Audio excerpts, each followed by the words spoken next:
প্রিয় দর্শক, এটা ঘোড়ার ঘাট, কুষ্টিয়া গড়াই নদী। এই যে ওপারটাতে কুষ্টিয়া শহর, কুষ্টিয়া শহরের ঠিক উত্তর পার যেটা, এটা হলো ঘোড়ার ঘাট। নৌকা এসে ভিড়লো। আমরা এই জায়গাটার নাম কেন ঘোড়ার ঘাট, এখানকার যারা আছেন স্থানীয় ব্যক্তি, তাদের কাছ থেকে আমরা একটু জানার চেষ্টা করবো যে এটা আসলে ঘোড়ার ঘাট কেন। এই জায়গাটার নাম কি? ঘোড়াই গট্টি। ঘোড়ার গটিয়া? যে ঘোড়া গট্টি। ঘোড়ার গটিয়া নাকি ঘোড়ার ঘাট? ঘোড়ার ঘাট।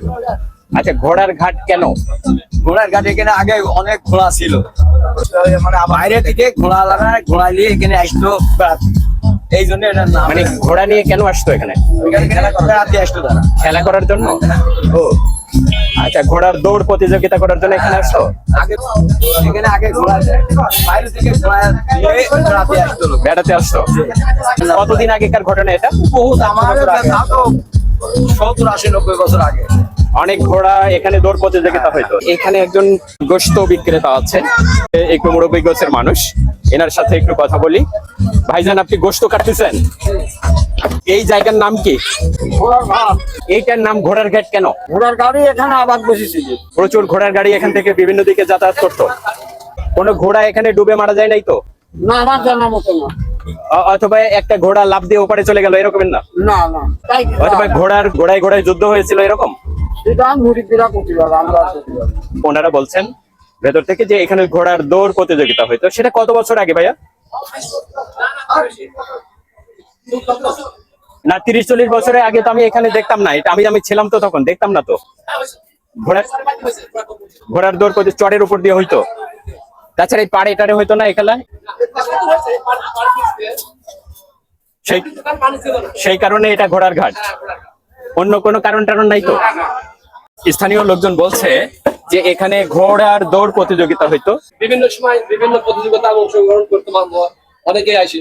এইখানে অনেক লোক দেখতে আসতো ঘোড়ার দৌড়, এই কারণে ঘোড়ার ঘাট। 50 বছর আগের ঘটনা। 50 বছর আগের ঘটনা। আমরা দেখেছি 40 বছর আগে, আমরা দেখেছি 30 বছর 50 বছর। ঘোড়ার দৌড় প্রতিযোগিতা। এখানে ঘোড়ার ঘাট, এটার নাম কেন হয়েছে? আনসারের ঘোড়া ছিল। আমরা পিলি গাড়ি হামেদারের ঘোড়া ছিল। আপনি জানেন যাদের এখানে গাড়ি ঘোড়া ছিল। আচ্ছা, ঘোড়ার গাড়ি খুব চলতো এখানে।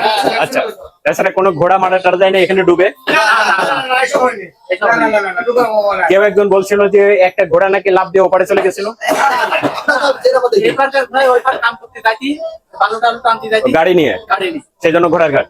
আচ্ছা, হ্যাঁ, সবাই এই কথাই বলছে যে এখানে আসলে ঘোড়ার দৌড় প্রতিযোগিতা হইতো। এবং আমি আরেকজনের কাছে একটু কথা বলি। ভাইজান, এই জায়গার নাম ঘোড়ার ঘাট কেন? আগে কয়েকটা ঘোড়া চলাচল করতো। কত বছর আগে সেটা? 20-30 বছর আগে। 20-30 বছর আগে এখানে ঘোড়া ছিল? কতগুলো ঘোড়া ছিল? 7-8 বাড়ির মতো। এখানে ঘোড়া আবাদ হতো এবং ঘোড়ার গাড়ি টাড়ি ছিল। গাড়ি ঘোড়া এখানে ডুবে মারা গেছিল, এরকম না? ওইটা জানেন না? একটা ঘোড়া নাকি লাফ দিয়ে ওপারে চলে গেছিল কুষ্টিয়া ওই শহরে, বড় বাজারে। তার সম্ভব না। মনে করেন 5-7 ঘোড়া পোষে, এই জন্য ঘোড়াঘাট নাম হয়েছে। এখন কি ঘোড়া পোষে কেউ? এখন আছে। ঘোড়া পুষে ওই ঘোড়ার গাড়ি টাড়ি ব্যবহার হতো এখানে, তাই না? গাড়ি ভাড়া সব ব্যবহার। ঘোড়ার দৌড় প্রতিযোগিতা হইতো। হ্যাঁ, দৌড় প্রতিযোগিতা মেলা আগে হয়েছে। অনেক আগে দৌড় প্রতিযোগিতা অনেক হইতো। আগে হয়েছে, চরে হয়েছে, গাঙের ভিতরে। আচ্ছা, এই চড়ের উপরে হইতো। প্রিয় দর্শক, সবাই বলছে যে এখানে অনেক আগে ঘোড়ার দৌড় প্রতিযোগিতা হইতো চড়ের উপরে, নদীর এই কিনার দিয়ে। নদীর এই কিনারটা এরকম, এদিক দিয়ে চলে গিয়েছে। এই যে নদীর কিনার। আমরা যদি বহু দূরে একটু দেখাতে চাই তাহলে এইদিকে এটা কুষ্টিয়া হরিপুর ব্রিজ। আমি একটু জুম করে আনি।